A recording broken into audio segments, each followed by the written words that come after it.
If someone claimed that observing a green apple could prove all ravens are black, you'd likely think they were joking. Yet, this is precisely what the paradox of the raven, also called Hempel's paradox, proposes, a baffling puzzle in logic and philosophy. How can something as unrelated as an apple's color reveal anything about ravens?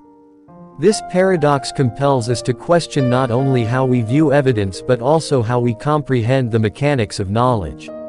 Introduced in the 1940s by German philosopher Carl Gustav Hempel, the paradox of the raven begins with a straightforward claim: all ravens are black.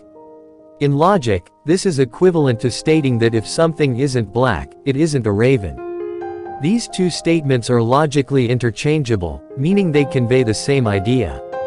But here's where it gets peculiar. To prove all ravens are black, you might assume the best approach is to observe numerous black ravens, and indeed, each black raven you see strengthens the claim.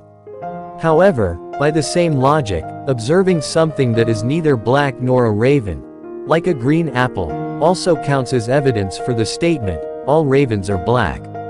Why? Because a green apple aligns with the notion that if something isn't black, it isn't a raven. Thus, according to logic's rules, spotting a green apple provides just as much evidence for the claim as spotting a black raven. This is the essence of the paradox of the raven. It defies our intuition by suggesting that evidence for a statement can come from observations that seem entirely unrelated. At first, this feels absurd. How can an apple's color tell us anything about ravens? The paradox emerges due to logical equivalence. If all ravens are black is true, so is its contrapositive: if something is not black, it is not a raven. Any observation fitting the contrapositive, like a green apple, logically supports the original claim.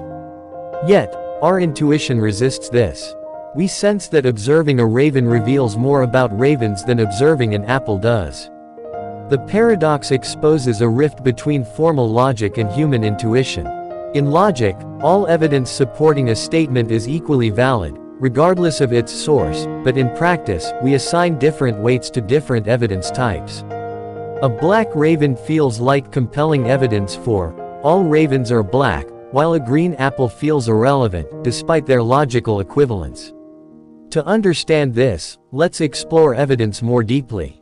In the real world, when we assess evidence, we don't just consider logical equivalence, we also evaluate how informative or specific the evidence is. A black raven is directly tied to the claim, so it feels highly relevant. A green apple, conversely, seems to offer little insight into ravens, even though it technically supports the statement. This underscores a key limitation of formal logic. While it provides a reasoning framework, it doesn't always match how we process information or assign importance to evidence. The paradox of the raven also prompts questions about the boundaries of scientific observation. In science, we often collect evidence to test hypotheses, much like observing black ravens to support, all ravens are black. But the paradox reminds us that evidence is rarely simple. It urges us to think critically about how we interpret observations and whether our reasoning methods truly reflect the world's complexity. Interestingly, the paradox connects to other fields in philosophy and science. In epistemology, the study of knowledge, it confronts the problem of induction, how we justify generalizing from specific observations.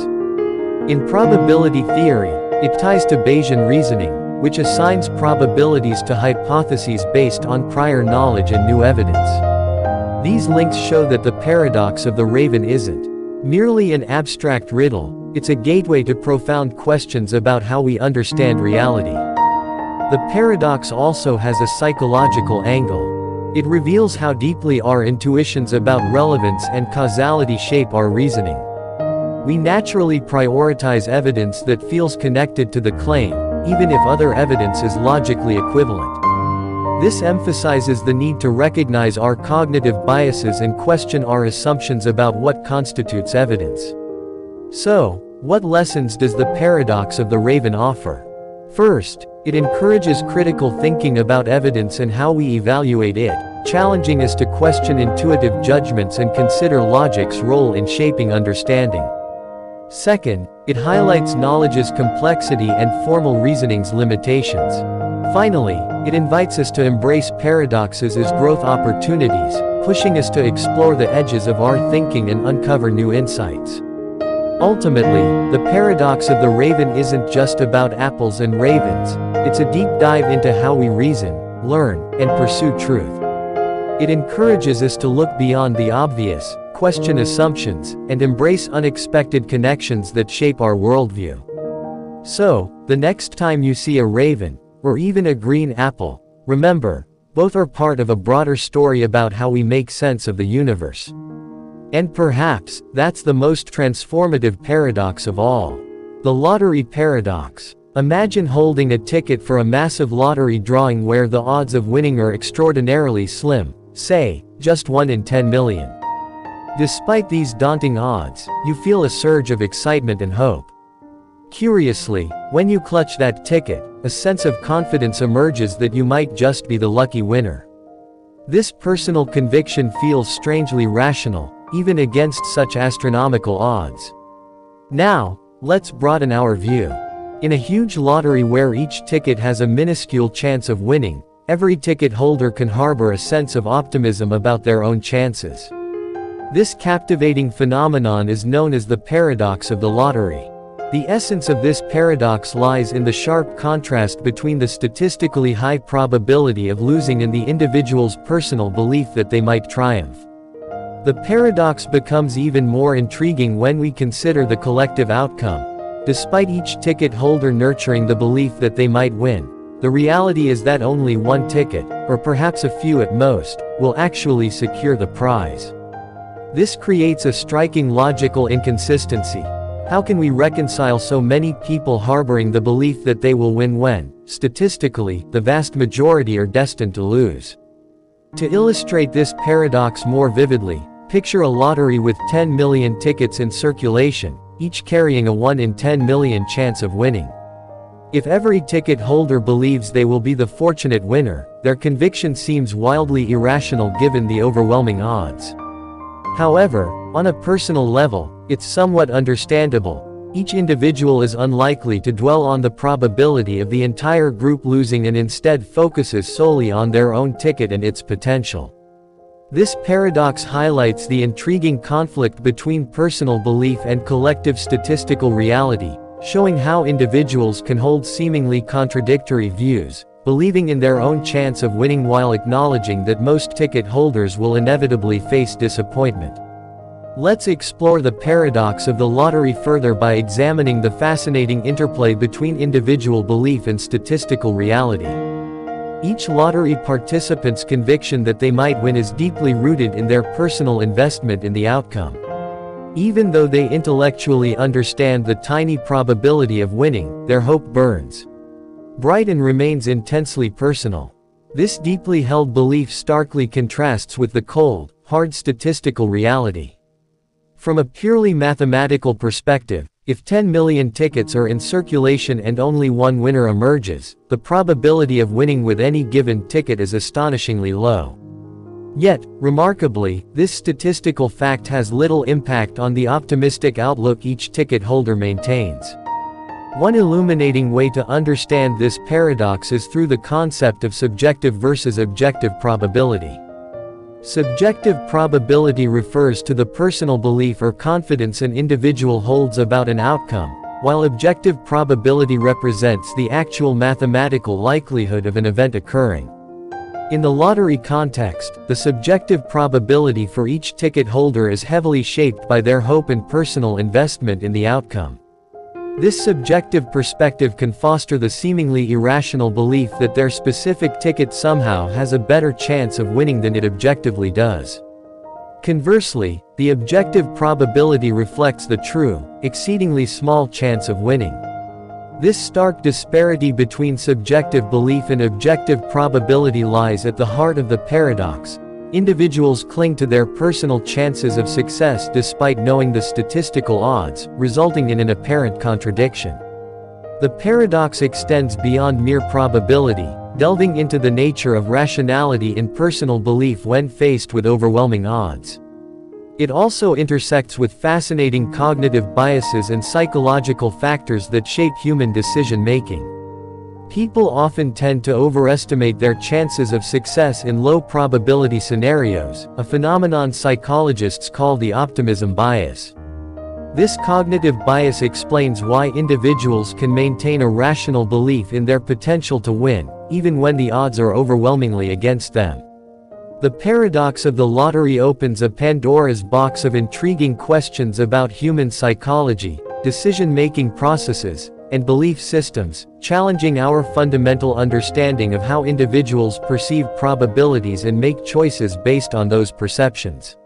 One significant implication of this paradox is that it underscores the limitations of purely rational decision-making models.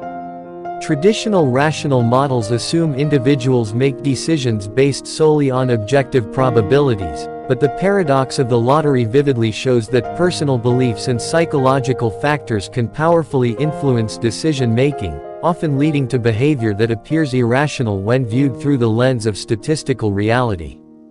This paradox also carries broader implications for understanding how people navigate risk and uncertainty in various aspects of life. Beyond lotteries, individuals often encounter situations where the probability of a desired outcome is extremely low, yet their personal belief in a positive result remains steadfast. This phenomenon can significantly influence behavior across diverse domains, including gambling, investment decisions, and even health-related choices. Another fascinating aspect of the paradox is its relevance to ongoing discussions in probability theory and decision theory. It highlights the complexity of aligning subjective beliefs with objective probabilities and poses a challenge to traditional models that assume purely rational decision-making processes. Ultimately, the paradox of the lottery serves as a powerful reminder of the profound influence that hope and personal belief exert in shaping human behavior. Despite the cold, hard statistical odds, individuals' beliefs and emotions play a pivotal role in their decision-making processes. By grappling with this paradox, we gain a deeper appreciation for the intricate and often surprising relationship between probability, belief, and human behavior. In conclusion, the paradox of the lottery offers a captivating exploration of the tension between personal belief and statistical reality. It challenges our conventional understanding of probability, decision-making, and human psychology, providing valuable insights into the complex ways we perceive and respond to uncertainty in our lives. The Sorites paradox. Consider this: 1 grain of sand isn't a heap, and 2 grains aren't either. But what happens if you keep adding grains one at a time? At what exact point does the pile of sand become a heap? This question forms the core of the Sorites paradox, a captivating thought experiment that shows how seemingly simple ideas can unravel into profound complexity. At first glance, you might dismiss the paradox, thinking a heap is just a general term that doesn't require precision. However, the moment you try to pinpoint where the line is drawn, things get tricky. If 1 grain doesn't make a heap, and adding 1 more grain doesn't suddenly turn it into a heap, does that mean no amount of grains can ever form a heap? This slippery slope of reasoning not only challenges how we define heaps of sand but also how we handle vague concepts in general. The Sorites paradox, named after the Greek word soros, meaning heap, has puzzled philosophers for centuries. It's not just about sand, it's about how we define anything with unclear boundaries.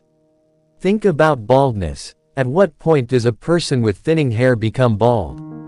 Or consider wealth. How many dollars does it take to shift from being poor to rich? These questions seem trivial initially, but they reveal a deeper truth about the limits of language and reasoning. The paradox highlights a fundamental issue with vague concepts: they resist precise definitions. Words like heap, bald, or rich are useful because they let us discuss general ideas without needing exact measurements, but when pushed to their limits, these concepts become ambiguous. The Sorites paradox forces us to face this ambiguity and question how we make sense of a world filled with fuzzy boundaries. One proposed solution to the paradox involves introducing the idea of degrees or gradual change. Instead of thinking in absolutes, heap or not a heap, we could consider probabilities or thresholds. For example, we might say that as the number of grains increases, the likelihood of the pile being considered a heap gradually rises. This approach avoids drawing a hard line but raises another question: how do we decide where to place these thresholds? Even with degrees, the problem of vagueness persists. Another suggested solution is to embrace context. In some contexts, a pile of 50 grains might be called a heap, while in others, it might not. For instance, if you're discussing grains of sand on a beach, a small pile might not qualify as a heap, but if you're looking at grains on a table, even a tiny pile might seem like a heap by comparison. This context-dependent view recognizes that definitions are flexible, shaped by the situations in which they're used. The Sorites paradox doesn't just challenge how we think about words, it has real-world implications.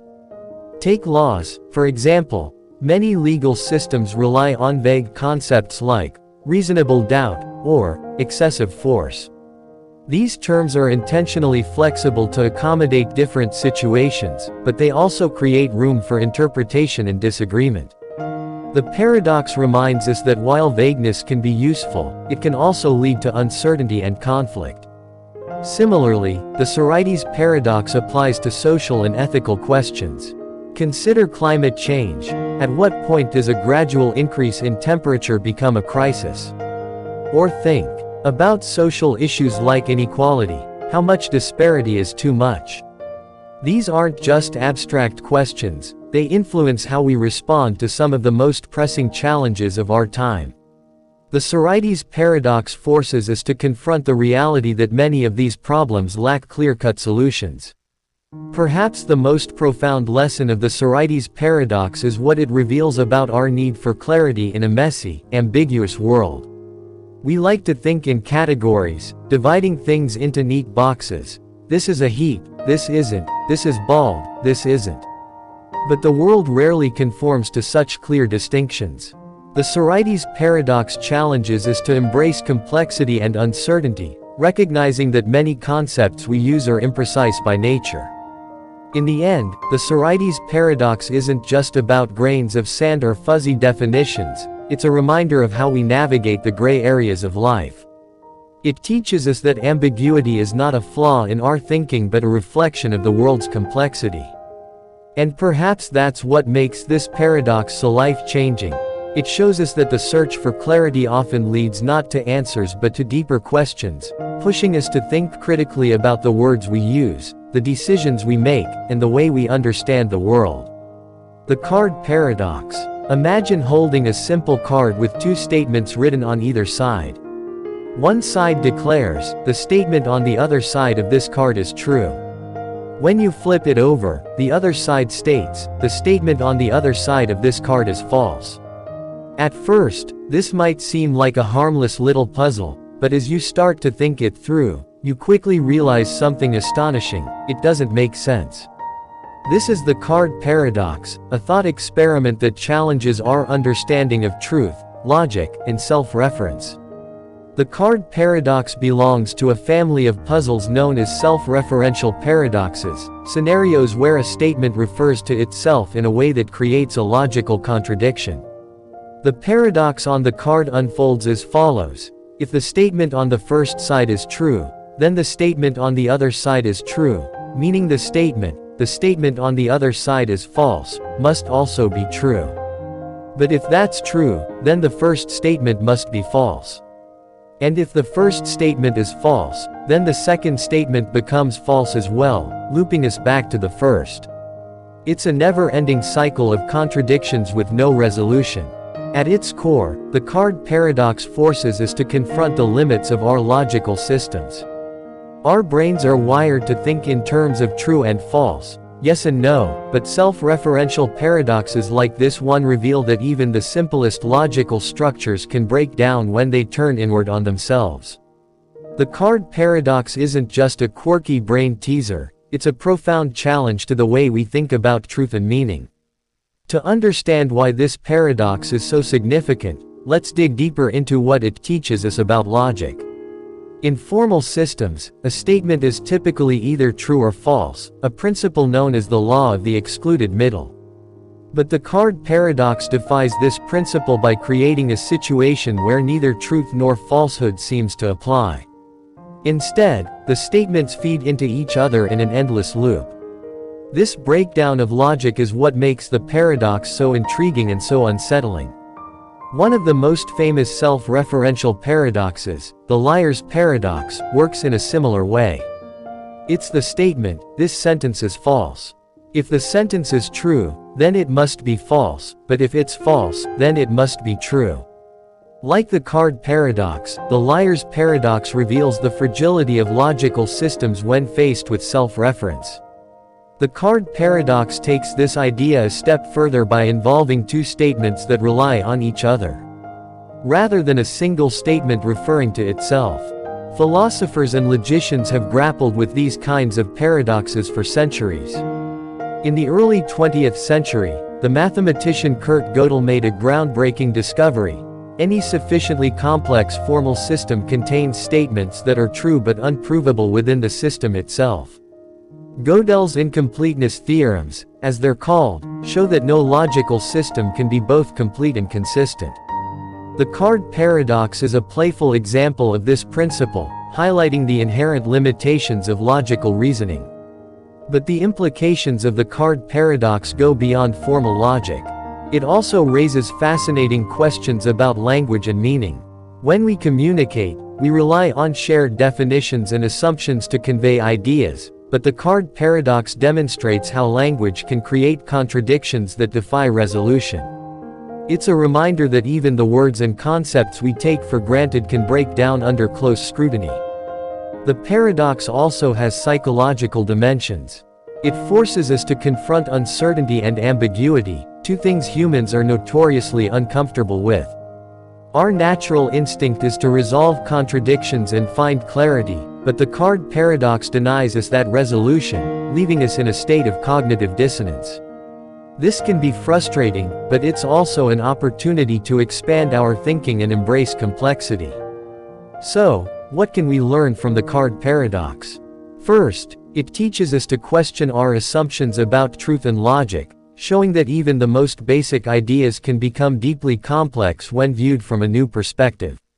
Second, it challenges us to think critically about self-reference and the ways it shapes our understanding of the world. And finally, it reminds us to embrace ambiguity as a natural part of life. Not every question has a clear answer, and sometimes the journey of exploring a paradox is more valuable than resolving it. The card paradox isn't just a clever puzzle, it's a gateway to some of the deepest questions about logic, language, and the human mind. It invites us to think beyond binary categories, to explore the limits of knowledge, and to appreciate the beauty of contradictions. So, the next time you see a simple card with two statements, remember, it's not just a piece of paper, it's an invitation to expand your understanding of the universe. And that's a paradox worth pondering. The Fermi paradox. The universe is vast, so vast that it contains hundreds of billions of galaxies, each with billions of stars, many of which have planets orbiting them. Given these sheer numbers, it seems almost certain that intelligent life must exist somewhere else in the cosmos. Yet, despite decades of searching, we've found no evidence of aliens, no signals, no spacecraft, no traces of advanced civilizations. This puzzling contradiction is the Fermi paradox, one of the most intriguing questions humanity has ever faced. If the universe is so big, where is everyone? The paradox gets its name from physicist Enrico Fermi, who casually asked this question during a lunch conversation in 1950. The math suggests that intelligent life should be out there.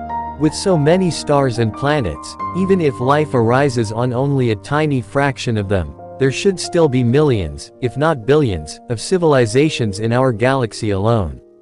And if even a small number of these civilizations are capable of interstellar travel, they should have spread across the galaxy by now. So why haven't we seen any evidence? One explanation is that intelligent civilizations might be exceedingly rare.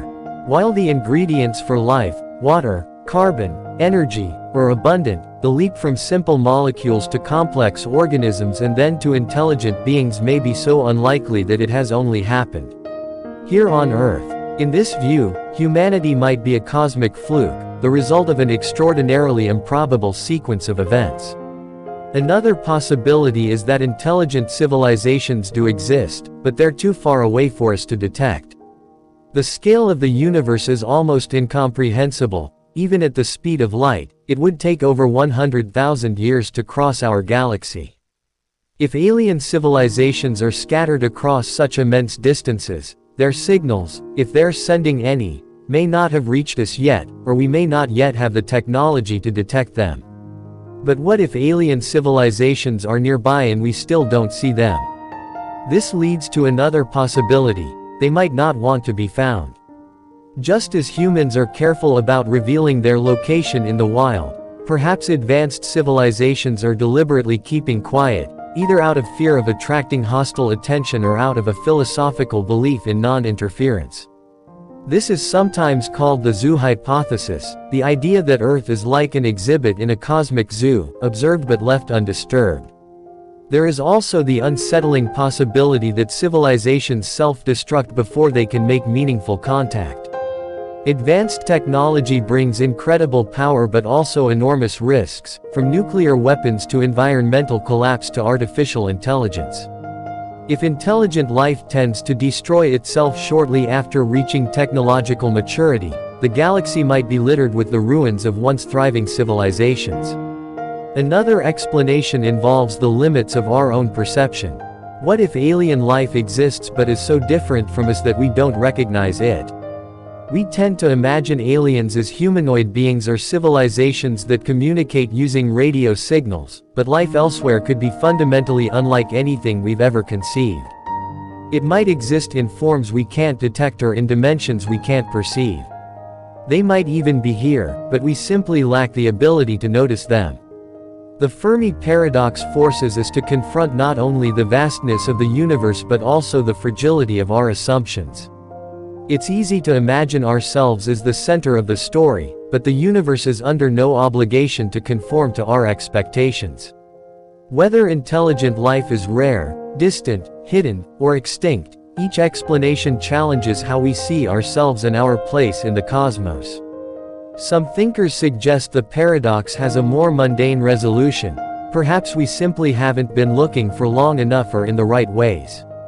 Modern technology has only allowed us to scan for extraterrestrial signals for a few decades, a blink of an eye on cosmic timescales. The search for intelligent life may require centuries of effort before yielding results. In this view, the Fermi paradox isn't a mystery, it's a reminder to be patient.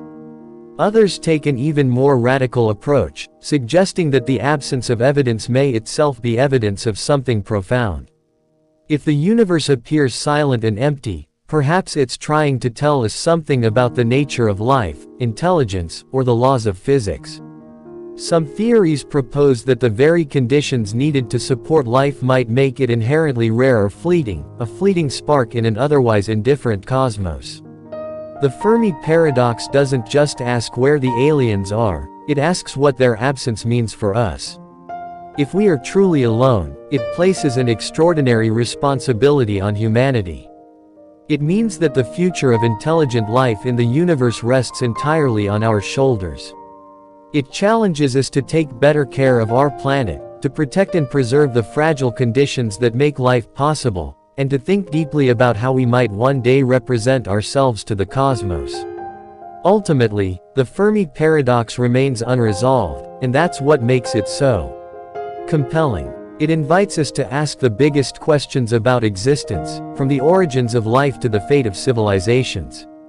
And while the answers may be elusive, the search itself has the power to unite us, not just as a species, but as beings capable of curiosity, imagination, and hope.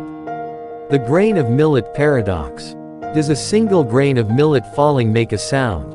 What about a handful of grains or an entire sack? This simple yet profound question lies at the heart of the grain of millet paradox, a thought experiment that challenges our understanding of perception, scale, and the nature of change.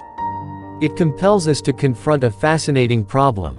How do tiny, seemingly insignificant actions combine to create something noticeable or even monumental?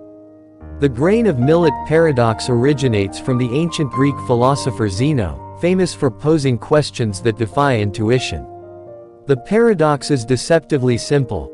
A single grain of millet falling to the ground seems too small to produce a sound, but if we multiply this action, a handful of grains or a sack full of them, they clearly generate a sound. So, when does the transition occur? At what point does something that appears silent become audible? The paradox forces us to consider how small, incremental changes contribute to larger effects and where we draw the line between something and nothing. To truly grasp the grain of millet paradox, let's unpack its deeper implications. At first glance, it seems like a question about sound and perception, but it's really about continuity and thresholds, how individual parts contribute to a whole. The grain itself represents a small, seemingly insignificant unit, and the sound it makes is so faint it's imperceptible. But when enough grains fall, they collectively create a noise that's undeniable. The paradox highlights the disconnect between individual units and the collective outcome they produce. This idea extends far beyond sound. Consider a pile of sand. If you add one grain at a time, it's hard to say when the collection of grains becomes a pile. Similarly, when you remove grains one by one, at what point does it stop being a pile? The grain of millet paradox belongs to a family of puzzles known as Sorites paradoxes, which explore how small, incremental changes lead to significant shifts. These paradoxes force us to confront the ambiguity of thresholds and challenge the precision of the categories we use to define the world. Philosophically, the grain of millet paradox raises questions about perception and experience. If a single grain falling doesn't make a sound we can hear, does that mean the sound doesn't exist? This touches on broader debates in epistemology, the study of knowledge, and the role of human perception in defining reality. Are things real only when we perceive them, or do they exist independently of our senses? The paradox nudges us to consider whether small, imperceptible phenomena are just as real as those we can observe. The paradox also has a practical dimension, particularly in the context of cumulative effects. Think about climate change. One person driving a car or using plastic might seem insignificant, but when billions of people do the same, the impact becomes undeniable. The grain of millet paradox reminds us that even the smallest actions can accumulate into something powerful. It's a call to think critically about how individual choices add up and to recognize the collective impact of our actions. The paradox even applies to personal growth and habits. Imagine trying to learn a new skill, like playing the piano or learning a language. Practicing for a single day might not seem to make a difference, but practice consistently over weeks, months, or years, and the results are transformative. The grain of millet paradox teaches us the importance of persistence and patience, showing that small, consistent efforts can lead to profound change. But the paradox isn't just a lesson in accumulation, it's also a reminder of the limits of human perception. Our senses aren't perfect. They have thresholds below which we fail to notice things. A single grain of millet might make a sound, but it's too faint for us to hear. This raises intriguing questions about what else we might be missing. What phenomena, too small, too slow, or too subtle, exist beyond the range of our senses, shaping the world in ways we can't perceive? In modern science, this idea has fascinating parallels in quantum mechanics, for example, where particles behave in ways invisible to the naked eye but have profound effects on the physical world. In biology, the behavior of a single cell might seem inconsequential, but together, cells form tissues, organs, and entire organisms. The grain of millet paradox reminds us that the world operates on multiple scales, and what seems insignificant at one level can be transformative at another. The paradox also has ethical implications. In a world facing collective challenges like inequality, environmental degradation, and public health crises, it's easy to feel that individual actions don't matter. But the grain of millet paradox reveals the power of accumulation. One act of kindness, one vote, or one effort to reduce waste might feel small, but multiplied by millions, these actions can change the world. The paradox challenges us to reconsider the significance of our choices and to recognize the ripple effects of even the smallest contributions. So, what's the takeaway from the grain of millet paradox? First, it teaches us to pay attention to the small things, the grains of millet, the drops of water, the moments of effort, that shape our world in profound ways. Second, it reminds us of the interconnectedness of individual actions and collective outcomes. And finally, it encourages us to embrace complexity, recognizing that change often happens not in giant leaps but in the steady accumulation of tiny steps. The grain of millet paradox isn't just a philosophical puzzle, it's a powerful lens for understanding the world. It challenges us to think critically about perception, thresholds, and the cumulative power of small actions. And perhaps its greatest lesson is this: in a universe where even the faintest sound of a falling grain can add to the symphony of existence, nothing is truly insignificant. Every grain matters, and so do you. The twin paradox. Time travel may sound like science fiction, but the twin paradox, a thought experiment from Einstein's theory of relativity, brings it shockingly close to reality. This paradox challenges our very understanding of time, space, and how they interact, offering not just a fascinating riddle but a glimpse into the mind-bending world of modern physics where time can stretch, shrink, and behave in ways that defy intuition. The twin paradox starts with a simple premise: there are two identical twins. One twin stays on Earth, living their everyday life, while the other boards a spacecraft that travels close to the speed of light. After completing their journey through space and returning to Earth, something extraordinary happens: the traveling twin is younger than the one who stayed behind. How is this possible? They're twins, after all. They started with the same age. Shouldn't they have experienced time in the same way? The answer lies in Einstein's theory of special relativity, which describes how time and space are interconnected.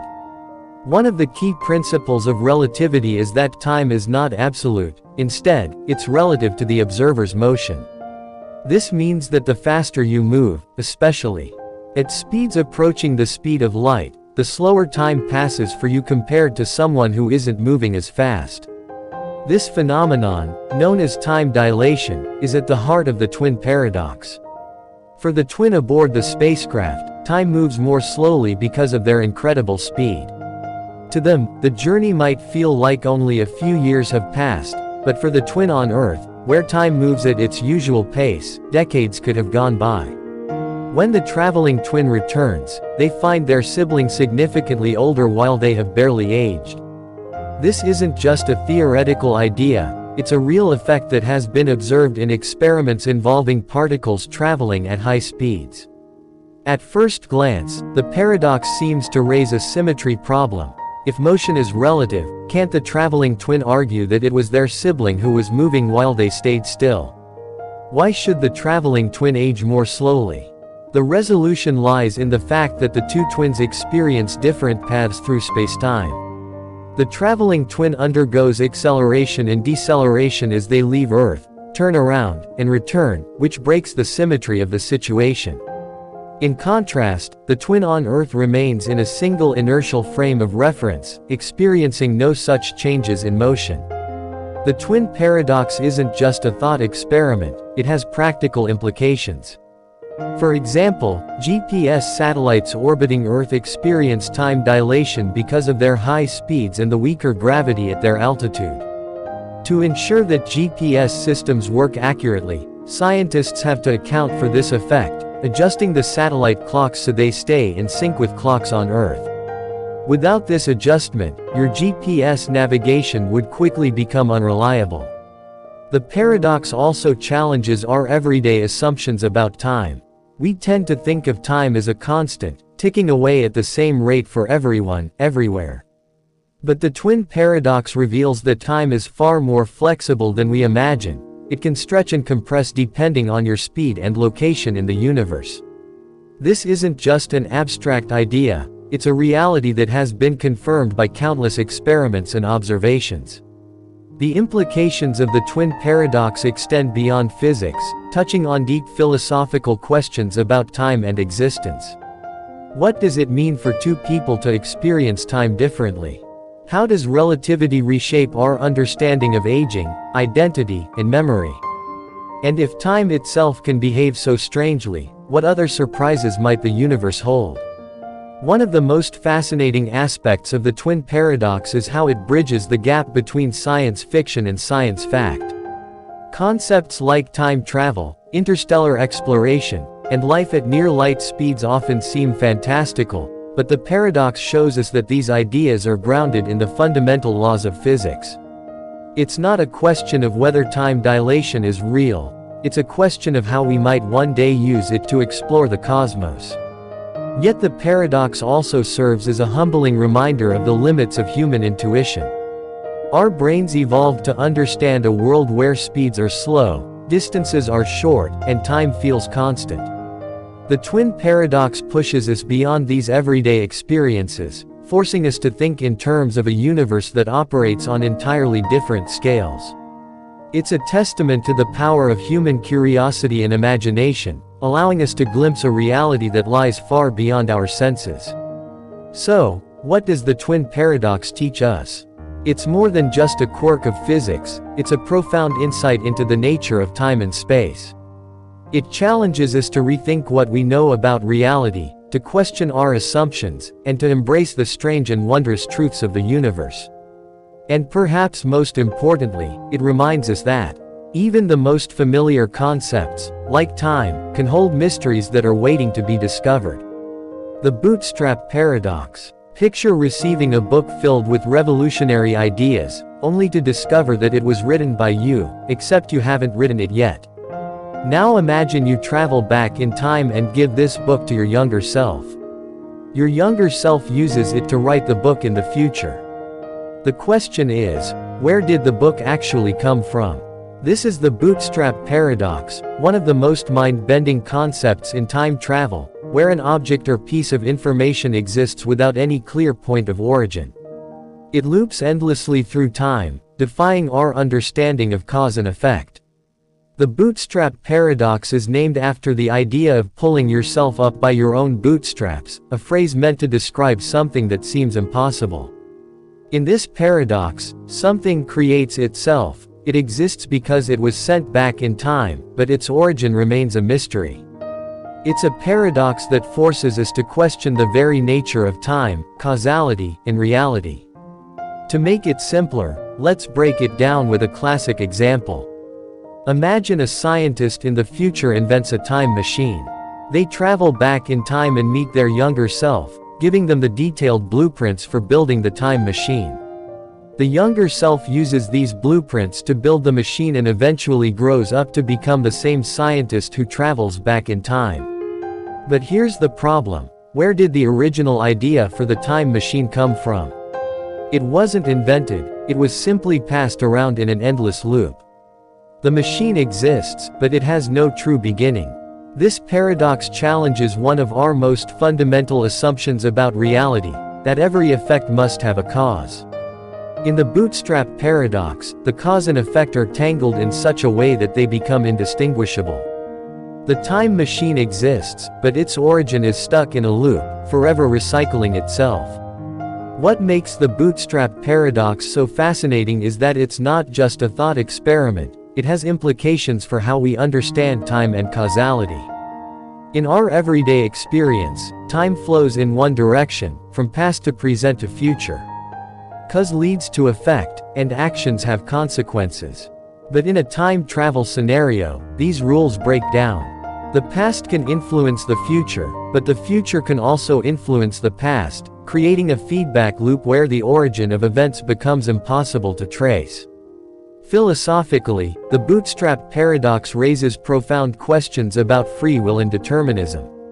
If the blueprints for the time machine have no origin, does that mean the scientist's actions are predetermined by the loop?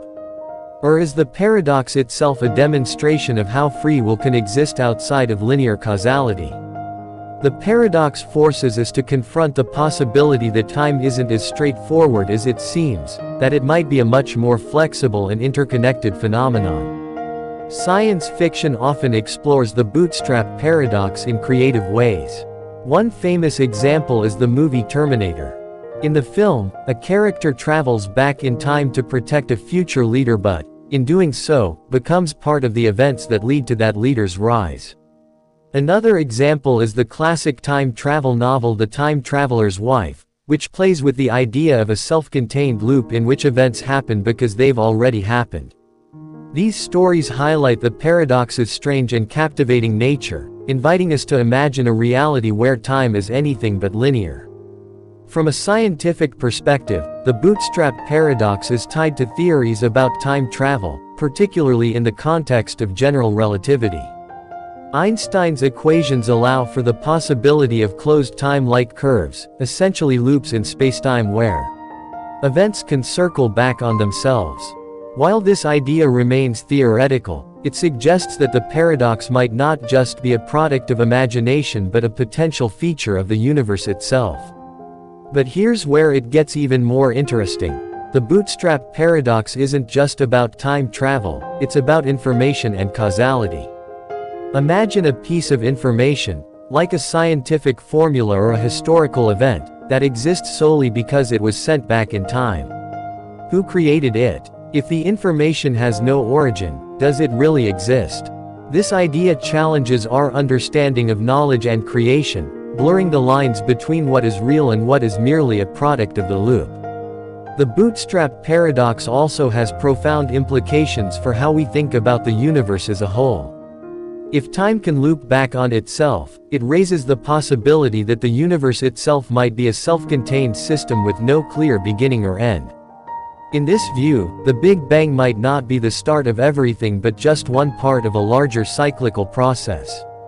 The paradox forces us to question whether anything truly has an origin or if everything is part of an interconnected web of cause and effect.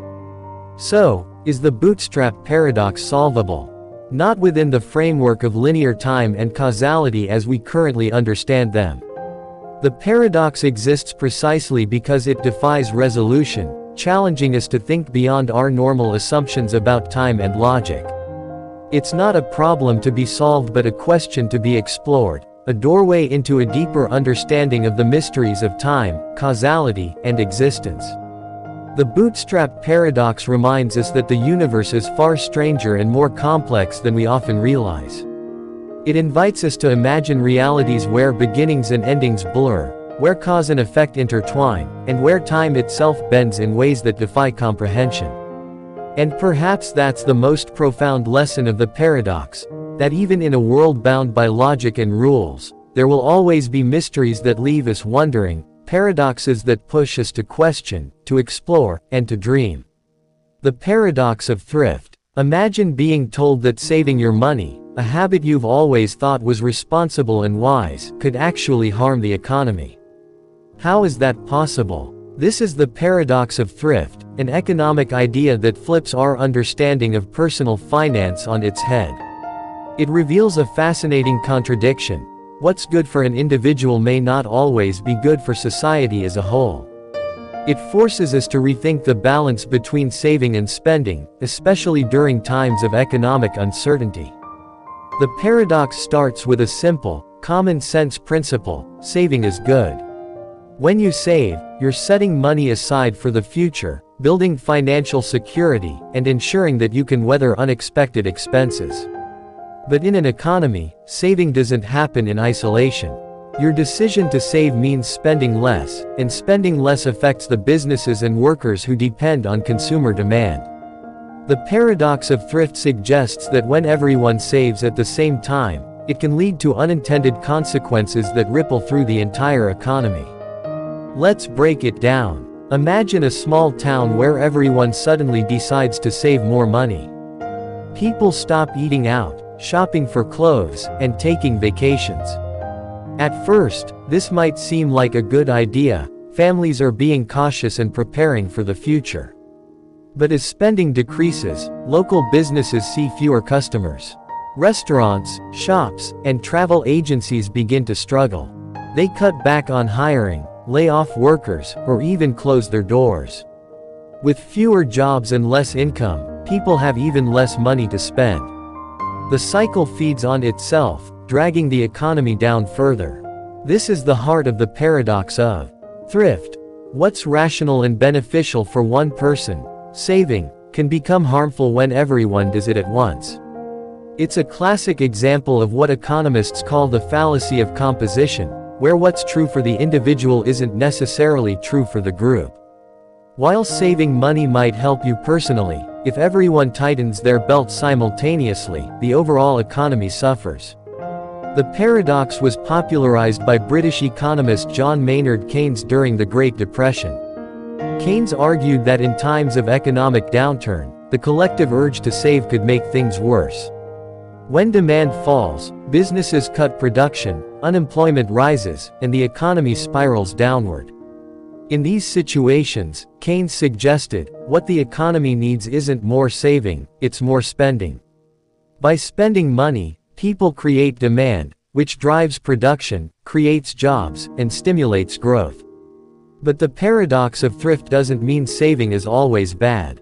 In a healthy economy, saving plays an important role in fueling long-term growth.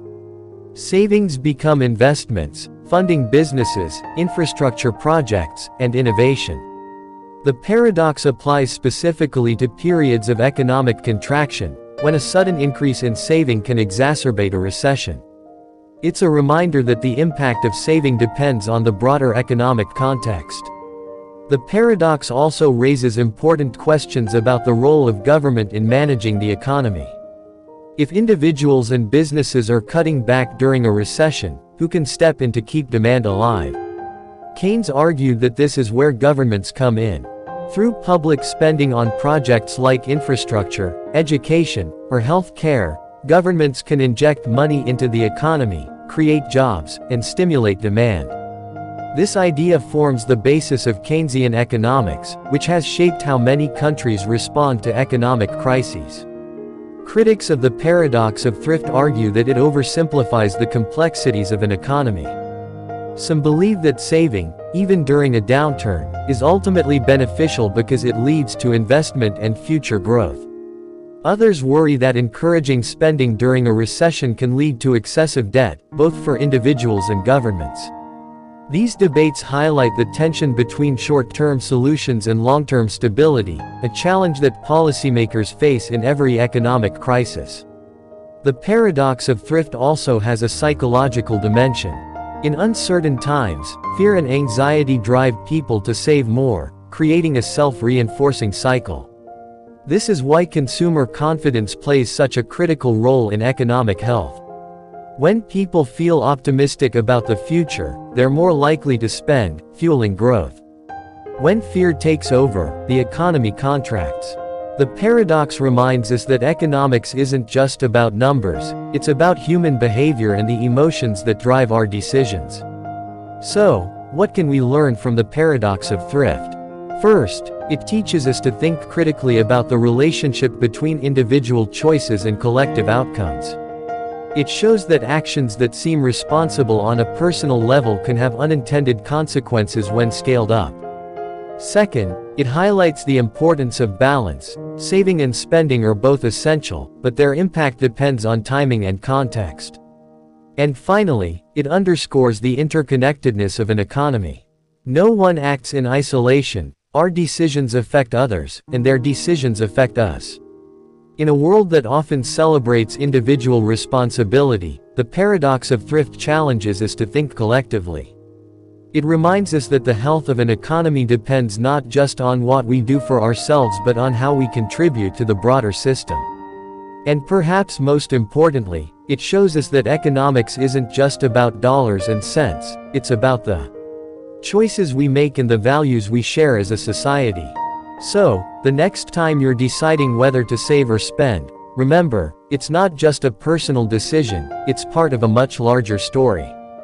And that's what makes the paradox of thrift so life-changing. It forces us to see the bigger picture, to think beyond ourselves, and to navigate the delicate balance between individual and collective well-being.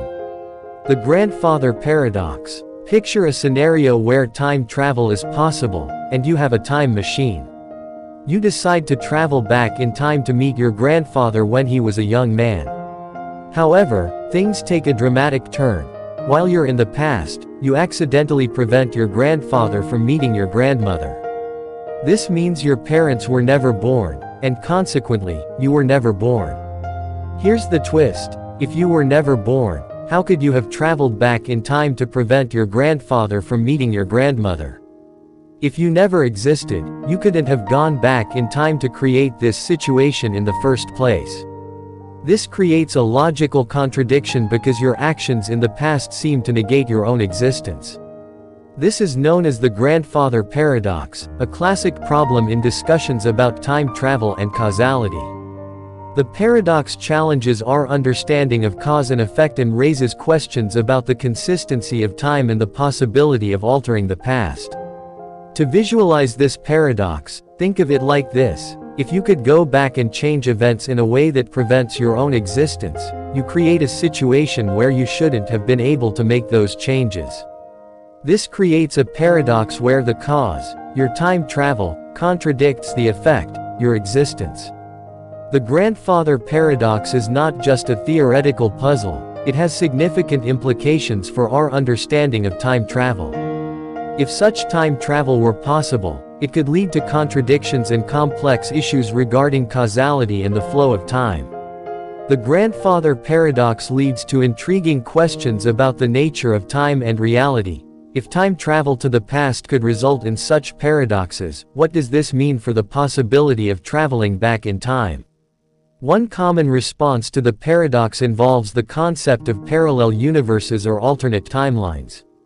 According to this theory, if you were to travel back in time and alter events, you would create a new, parallel timeline where the changes take place.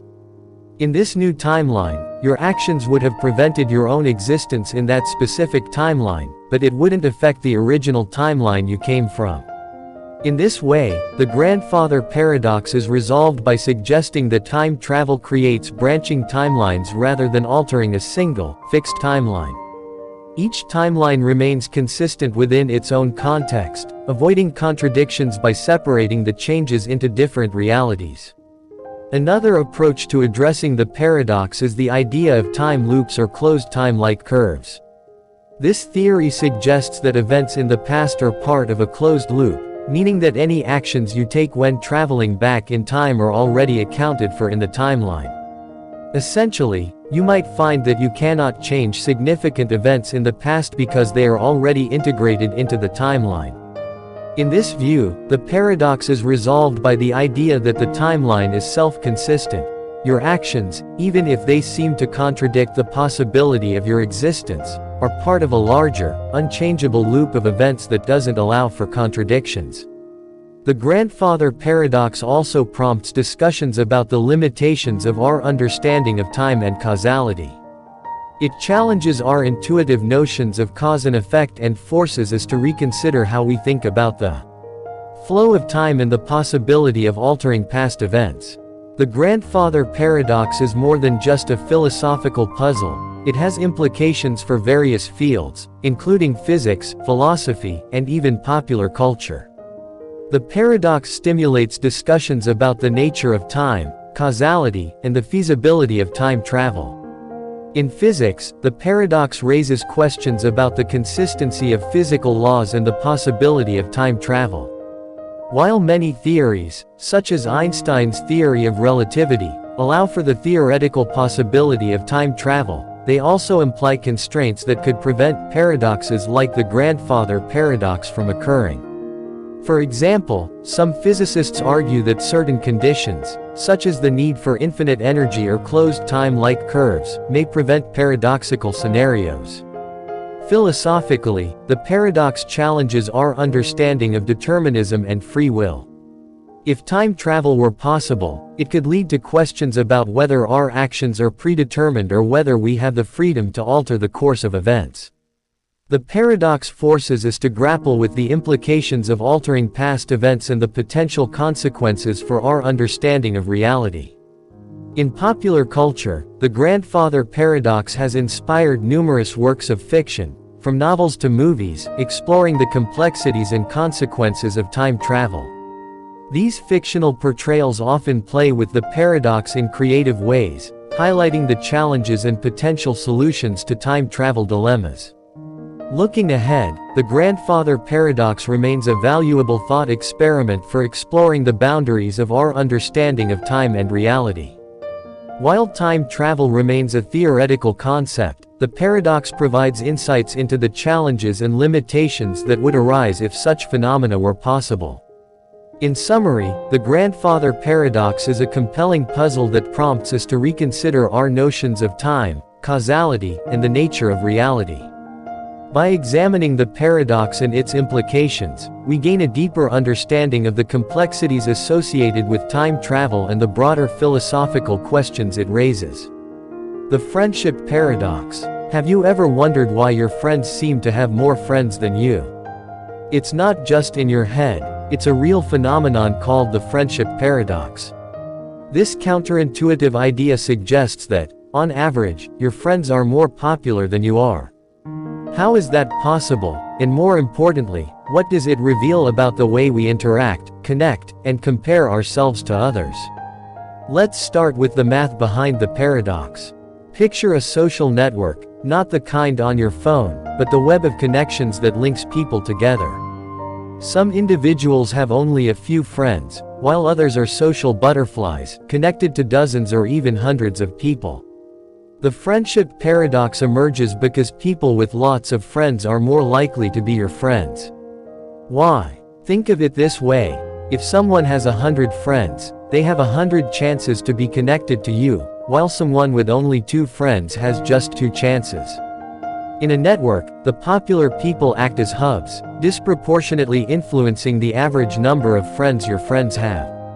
This mathematical quirk means that when you compare yourself to your friends, you're more likely to be comparing yourself to someone with above-average popularity.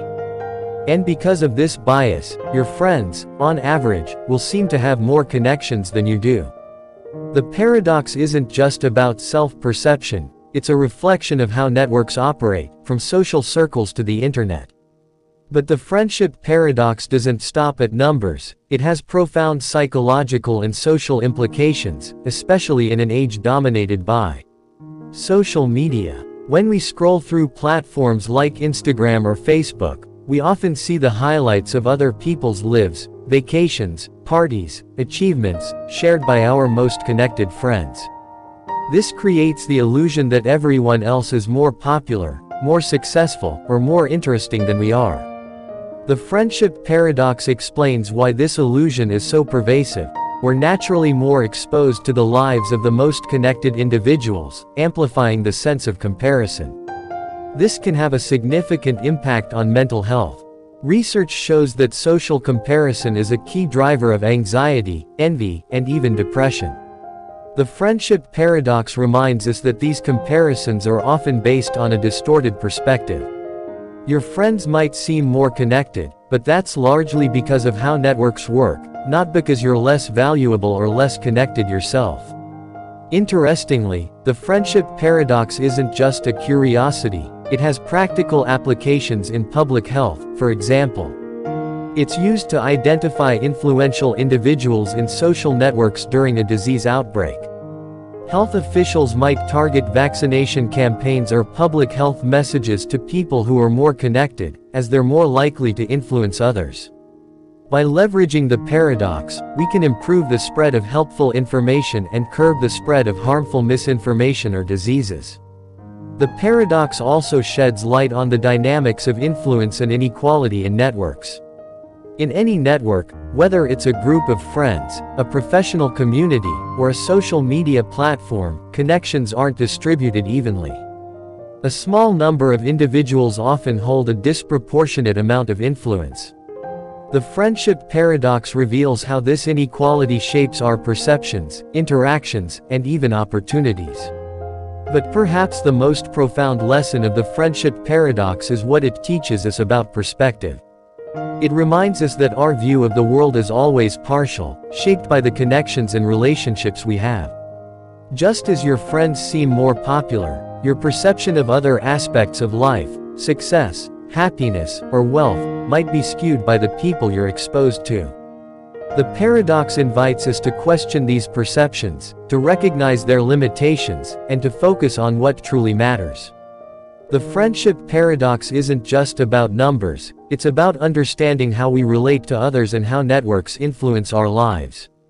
It challenges us to rethink the way we compare ourselves to others, to see beyond the surface of popularity, and to appreciate the unique connections we have. Because in the end, it's not about how many friends you have. It's about the depth, meaning, and quality of those relationships. And no paradox can take that away from you.